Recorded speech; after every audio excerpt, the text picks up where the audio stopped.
Hello parents, welcome to my channel Autism A Genius Mind. Thank you for your appreciation, thank you for your support.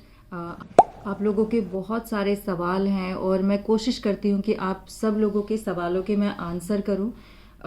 लेकिन आप लोग बोलते हो कि please number दीजिए। देखिए, मैं अभी इतनी भी काबिल नहीं हूँ, मेरे पास कोई डिग्री नहीं है इस चीज़ के लिए, तो नंबर का मुझे कुछ सही नहीं लगता है। मैं कोशिश करती हूँ कि आप लोगों के जितने भी सवाल आते हैं मैं सबके आंसर करती हूँ।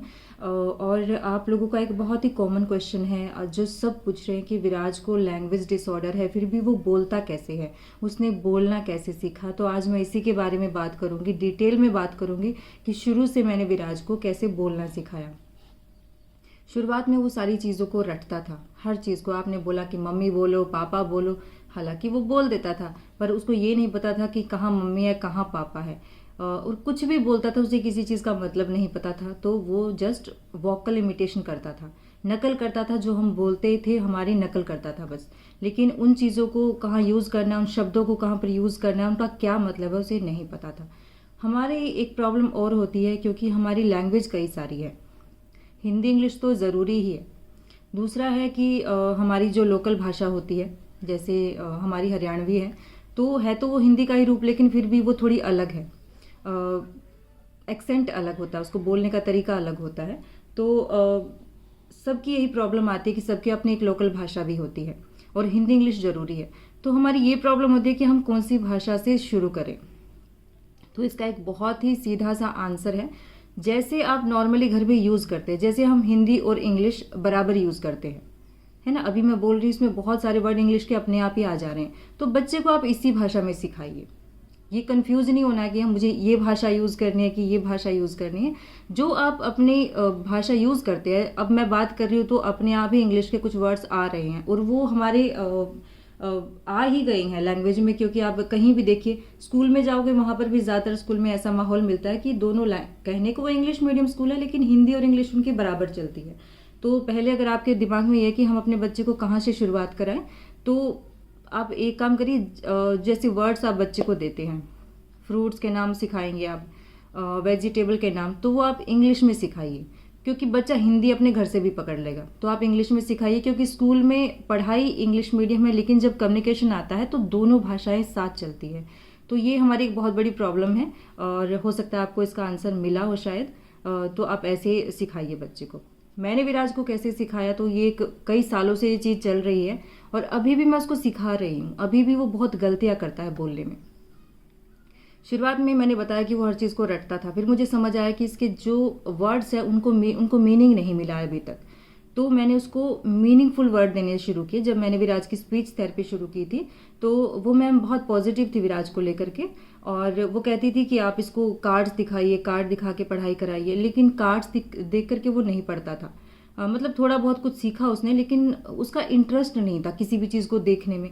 तो पहले मैंने उसके अटेंशन पे काम किया, क्योंकि अटेंशन बिल्कुल नहीं था। फिर जब मैंने उसको सिखाना शुरू किया, तो चॉक बोर्ड से मैंने उसको सिखाना शुरू किया। मतलब उसका जो अटेंशन आया पहली बार किसी चीज़ में, जो बहुत ज़्यादा उसका अटेंशन आया, वो चॉक बोर्ड में आया। मैं उसको चॉक से चीज़ें बनाती थी, जैसे ये आइज़ है, नोज़ है, तो मैं ऐसे चॉक से बनाती थी। उसके हाथों से ही बनवाती थी, मैं उसके हाथ में चॉक पकड़ा करके और फिर बनवाती थी। उससे उसने बहुत तेज़ी से सीखा। कार्ड्स देख करके उतना तेज़ी से नहीं सीख पा रहा था। और ब्लैक बोर्ड में एक टाइम ऐसा है कि उसका इतना इंटरेस्ट आ गया कि वो पूरा दिन ब्लैक बोर्ड पे ही लगा रहता था बनाने। लेकिन वो बहुत सीमित चीज़ थी, मतलब बहुत कम चीज़ें वहाँ पर वो सीख पा रहा था। कम्युनिकेशन कैसे आया, ये एक लंबा प्रोसीजर रहा। तो पहले वो कुछ वर्ड्स सीखा, और घर में जो चीज़ें हैं मैं उनकी भी ड्राइंग बनाती थी, वो भी उसको रियल में दिखाती थी। वो ऑब्जेक्ट, जैसे मान लो गिलास है, मैंने गिलास दिखाया उसको, फिर वही ब्लैक बोर्ड पे मैंने बनवाया। मटका दिखाया, वही ब्लैक बोर्ड पे बनाया।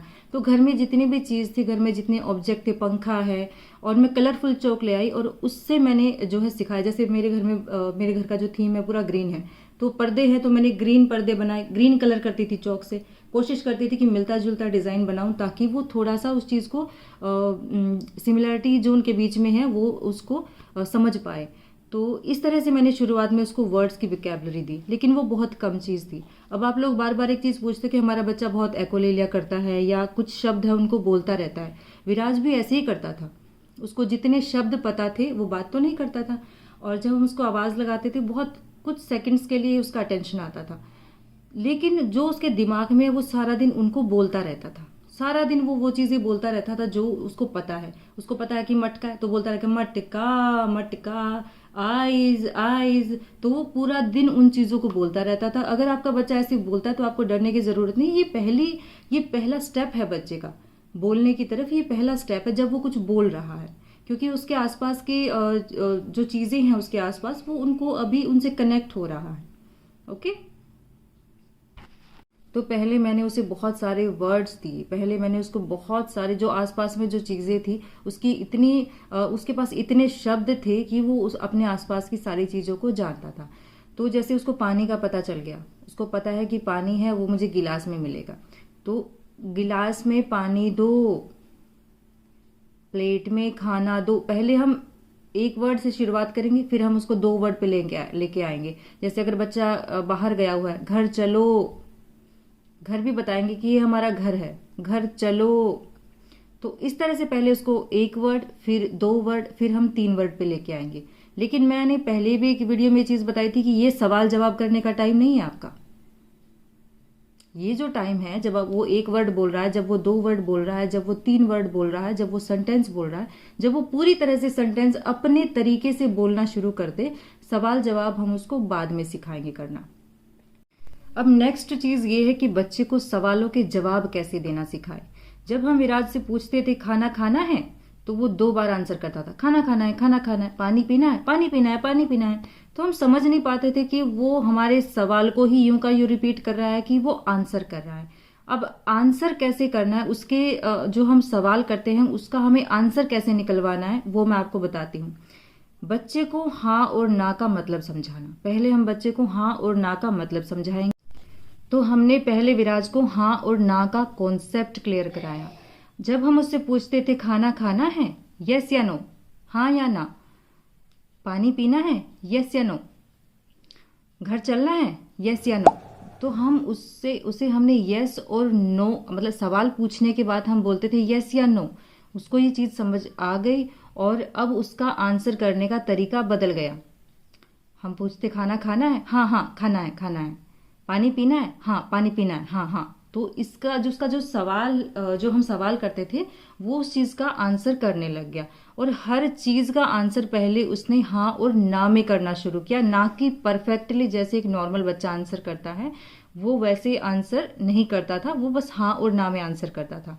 तो जब हम बच्चे के साथ कम्युनिकेशन की बात करते हैं, एक ऑटिस्टिक बच्चे, तो हमें शुरुआत का जो पहला जो स्टेप होगा उसमें वो हमें हाँ और ना डालना है। तो आप अगर बच्चे को कहीं लेकर के जा रहे हैं, विराज तुम्हें मार्केट चलना है, हाँ या ना, आप उसको कोई भी सवाल करोगे उसमें हाँ या ना या यस या नो डाल दोगे, तो बच्चा फिर अपने तरीके से उसको आंसर करने की कोशिश करेगा। और ये हमें इस चीज़ से हमें बहुत फ़ायदा हुआ, क्योंकि हमें एक क्लैरिटी मिली कि वो अपने थॉट्स को एक्सप्रेस करना उसको थोड़ा सा आ गया। तो ये एक बहुत अच्छी चीज़ है, आप ये ट्राई करिए। अगर आपके बच्चे सेंटेंस बोलने लग गए हैं, शुरुआत में उसको क्वेश्चन आंसर में ना उलझाएं। जब बच्चा ये सारी चीज़ें इस पूरे प्रोसेस को समझ लेता है, वर्ड सेंटेंस तक आ गया, वो एक सेंटेंस बोलने लग गया है, तो जब आप चाहते हैं कि वो आपसे कम्युनिकेट करे तो उसका पहला स्टेप यही है कि वो हाँ या ना में आंसर करे। ओके, ये सबसे पहली चीज़ है। अगर आप उसको अच्छे से ये चीज़ क्लियर कराना चाहते हैं तो ऐसी चीज़ें ट्राई करिए, जैसे कोई चीज़ उसको खाने में बिल्कुल पसंद नहीं है, ओके, तो आप उससे पूछिए क्या ये आपको खाना है, तो वो बोलेगा नहीं या नो। ठीक है, ये बहुत अच्छा तरीका है बच्चे से यस या नो का कॉन्सेप्ट क्लियर कराना भी कई बार बड़ा मुश्किल होता है। तो उसको ऐसी चीज़ें खिलाने की, मतलब कहिए कि आप खाओ ये, तो वो ना करने की कोशिश करेगा। तो हाँ और ना का अगर आपने बच्चे को कॉन्सेप्ट क्लियर करा दिया तो ये एक बहुत अच्छा तरीका है बच्चे के साथ कम्युनिकेशन स्टार्ट करने का।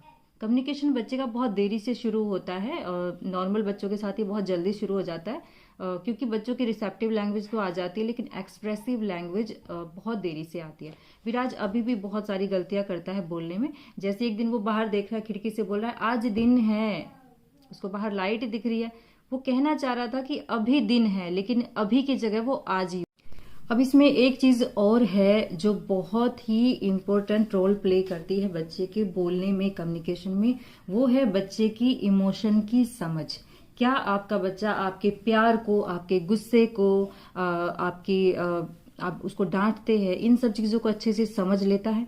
जब बच्चा इन चीज़ों को समझता है और जब वो इन चीज़ों पर जो रिएक्ट करता है, उससे भी बच्चे का कम्युनिकेशन बहुत जल्दी जो है बेहतर होता है। ये समझ आनी बच्चे में बहुत ज़रूरी है। विराज को ये सब समझ आता है, उसको प्यार समझ आता है, उसको गुस्सा समझ आता है। जब वो कोई गलती करता है उसको ये भी पता चल जाता है कि मैंने गलती करी है। अगर वो कोई सीरियस गलती करता है ना तो उससे सॉरी भी बोलता है वो कभी कभी अपने आप से। जैसे कल उसने अपनी बड़ी बहन की एक ड्राइंग बनाई थी उसने, तो वो उसने फाड़ दिया ऐसे ही, उसने ध्यान नहीं दिया, बस उसने फाड़ दिया उसको। तो वो रो रही थी, क्या है इसने मेरी ड्राइंग फाड़ दी, और हंस रहा है, लेकिन उसको अंदर से ये था कि मैंने गलती कर दी है।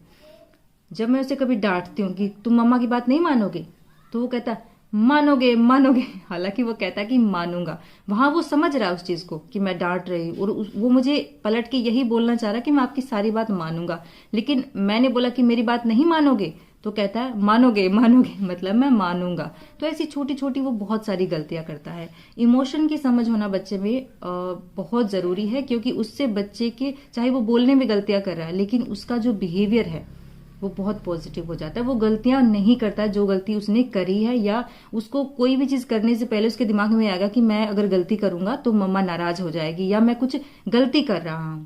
चाहे उसके बोलने में वो चीजें देर में आए, मतलब बोलना वो सही से बाद में शुरू करे, लेकिन उसका जो बिहेवियर है वो उसमें एक पॉजिटिविटी आएगी और उसको एक सही दिशा मिलेगी। तो बच्चे में इमोशन की समझ होना भी बहुत जरूरी है, और उसको आपका प्यार, आपकी डांट, आपका गुस्सा, वो कहाँ गलती कर रहा है, कहाँ वो सही है, कहाँ गलत, ये चीजें उसके व्यवहार को बहुत अच्छी दिशा देती है, एक पॉजिटिव। इसमें जो नेक्स्ट है वो है टॉय टॉक। अगर आप टॉय टॉक के बारे में मैंने पहले एक वीडियो में बताया था। टॉय टॉक बच्चे के बोलने में, कम्युनिकेशन में बहुत हेल्प करती है। जैसे मेरे पास ये भालू है और एक ये चीता है, तो ऐसे बच्चे को बोलना है, क्या तुम्हें पानी पीना है?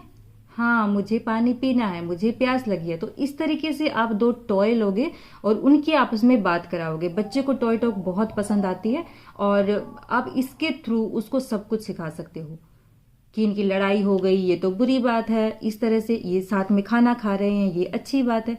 तो टॉय टॉक से बच्चे का बहुत बहुत, जो जैसे छोटे बच्चे हैं ना, उन पे इसका इम्पैक्ट बहुत जल्दी आता है और बच्चे बहुत जल्दी सीखते हैं। तो टॉय टॉक आप करा सकते हैं बच्चे को, उसके साथ खेलिए। देखिए जितना टाइम आप उसके साथ खेलेंगे उतना आपके साथ बच्चा ज्यादा घुलेगा मिलेगा, और उतना ज्यादा वो आपसे कम्युनिकेट करने की कोशिश करेगा।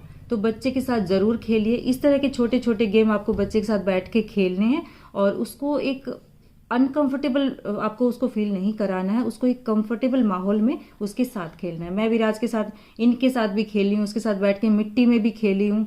तो ये सारी चीजें आपको उसका दोस्त बन जाना है, और उसके साथ आपको कम्युनिकेशन धीरे धीरे आता है। विराज का अभी भी जैसे रिसेप्टिव लैंग्वेज उसकी आ चुकी है, लेकिन एक्सप्रेसिव लैंग्वेज उसकी अभी तक पूरी तरह नहीं आई है। वो अपने मन से बात करता है। जैसे उससे कोई सवाल करता है, आज तुम स्कूल में गए थे, तो देखेगा बोलेगा हाँ। ऐसे नहीं बोला कि हाँ आंटी मैं गया था, इस तरह से नहीं बोलता है, हाँ या ना ऐसे करके आंसर करता है। बहुत एक्सप्लेन नहीं कर पाता चीजों को। और एक ऐसा है कि जहां उसको मतलब है वो सिर्फ वहां बात करता है, क्योंकि उसके अंदर ये चीज भी है कि वहां वो पूरा इंटरेस्ट दिखाएगा, वो बात भी करना चाहता है वहां पे। अगर किसी का वीडियो कॉल आया है तो सिर्फ नमस्ते कर लेगा कहने से, लेकिन ऐसे बात नहीं करता जैसे एक बच्चा नॉर्मली बात करता है। तो अभी ऐसा नहीं है कि आप देखते हो कि हाँ वो तो पढ़ रहा है लिख रहा है तो वो बहुत ज्यादा, कुछ ऐसा नहीं है। वो उस चीज से खैर बहुत हद तक बाहर आ चुका है ऑटिज्म से, लेकिन फिर भी अभी बहुत सारी चीजें जिन पर हमें काम करना है। अब जैसे उसको पढ़ाना है, मेरे लिए वो भी एक बड़ी मुश्किल चीज है। जैसे उसको एक दिन मैं पढ़ा रही थी living things and non living things, तो अब मैं उसको कैसे बताऊं कि जो चीजें भगवान ने बनाई है वो लिविंग थिंग है, जो इंसानों ने बनाई है वो नॉन लिविंग थिंग है। तो ऐसी चीजें मैं उसको कैसे समझाऊं? तो मैं उसको समझाती हूँ कि देखो ये टेबल है, क्या ये खाना खाती है? तो उसने बोला नहीं। क्या ये सांस लेती है? तो उसने कहा नहीं। क्या ये इधर उधर जाती है, मूव करती है? तो उसने कहा नहीं। तो ये नॉन लिविंग थिंग्स है। ओके, तो इस तरह से मैं उसको ये चीज क्लियर कराई कि जो खाना खाते हैं, पानी पीते हैं, सांस लेते हैं, जिनको लगती है तो वो रोते हैं, जो हंसते हैं, वो लिविंग थिंग है और बाकी नॉन लिविंग थिंग है। तो अब उसको पढ़ाना भी मेरे लिए एक बहुत बड़ा टास्क है, क्योंकि जितना वो जानता है मुझे उसी हिसाब से उसको पढ़ाना है, ना कि जो बुक में लिखा है उसके हिसाब से। तो अपने बच्चे को थोड़ा ध्यान से देखिए कि भगवान ने उसको किस तरह का डिजाइन किया, उसके दिमाग को किस तरह का डिजाइन किया, और वो सिर्फ आप कर सकते हैं। कोई डॉक्टर, थेरेपिस्ट स्कूल में या कोई दुनिया में और आपके बच्चे को अलग से टाइम नहीं देगा, ये मैं अभी भी बोल रही हूँ आपको। और इस तरह से आप सिखा सकते हैं, पहले वर्ड दीजिए, फिर 2 वर्ड सेंटेंस, फिर 3 वर्ड सेंटेंस, और फिर उसको सेंटेंस मिलते चलेगा, उसको सारे तरह के सेंटेंस बोलने आ गए। फिर हाँ और ना में उसको आंसर कराना स्टार्ट करिए। जैसे मैंने आपको बताया कि कोई सवाल पूछिए, उसके आगे लगाइए हाँ या ना, ठीक है। कोई भी चीज़, जब बच्चा, क्योंकि विराज का ऐसा था कि वो रोता बहुत था, हर चीज़ में उसको जैसे कोई चीज़ चाहिए, उसको देख के ऐसे हाथ करके उसकी तरफ रोने लगता था। तो हम कहते थे मुंह से बोलो, मुंह से बोलो, टॉय चाहिए, मुंह से बोलो। तो फिर वो बोलता था टॉय चाहिए। तो धीरे धीरे उसने रोना बंद कर दिया और अपने आप को एक्सप्रेस करना स्टार्ट कर दिया। तो देखिए, लैंग्वेज तो साथ साथ चलती रहेगी। और ये मुझे लगता है कि विराज का, मुझे अभी भी लगता है कि उसको टाइम लगेगा, लेकिन वो पढ़ाई के थ्रू सीख लेगा बोलना। मुझे अभी ऐसा लगता है कि क्योंकि पढ़ाई कर लेता है वो, तो पढ़ाई के थ्रू वो सीख लेगा। तो आपको कोई जरिया ढूंढना पड़ेगा। सिर्फ एक चीज को बहुत सीमित नजरिए से ना देखें, एक चीज का दूसरी चीज पे फर्क पड़ता है। जब बच्चा मेंटली थकता है, क्योंकि अगर आपने उसको कुछ ऐसी चीजों में बिजी कर दिया जहां वो बहुत बिजी हो गया, मान लो वो खिलौनों से खेल रहा है, उसको अच्छा लग रहा है, तो वो भी एक जरिया है मतलब बोलना सिखाने का। जब वो बाहर खेल रहा है, घर से बाहर आउटडोर में खेल रहा है, तो वो भी एक जरिया है। उससे आप कनेक्ट होइए। आप, एक चीज दूसरी चीज पे फर्क पड़ता है एक चीज का। अगर तो रिसेप्टिव लैंग्वेज विराज की पूरी तरह आ चुकी है, लेकिन एक्सप्रेसिव लैंग्वेज उसकी अभी तक पूरी तरह नहीं आई है, जो धीरे धीरे आ रही है। वो छोटी छोटी गलतियां करता है, तो हम उसकी छोटी छोटी गलतियों को ठीक करने में अभी हमारा ज़्यादा फोकस है। बाकी स्कूलिंग उसकी शुरू हो चुकी है, तो स्कूल जा करके भी बच्चा बहुत कुछ सीखता है। तो ये सिंपल सी चीज़ें हैं, तरीका आप यही रखें। क्योंकि जब आप बच्चे को बोलना सिखाते हैं, कम्युनिकेशन सिखाते हैं, पहले बच्चे को स्टेप बाय स्टेप सिखाना होता है कि नॉर्मल बच्चे की तरह ऑटिस्टिक बच्चा बोलना नहीं सीखता है अगर उसको लैंग्वेज डिसऑर्डर है। तो इसी तरीके से आप सिखाइए, पहले उसको ढंग से बोलने दीजिए। आंसर, सवाल जवाब करना हाँ और ना, ये जो यहाँ शुरू में बच्चा सिर्फ बोलता है, कम्युनिकेशन उसका काफ़ी देर में शुरू होता है, और ये थोड़े दिन के लिए, मतलब थोड़ा टाइम लगेगा इसमें।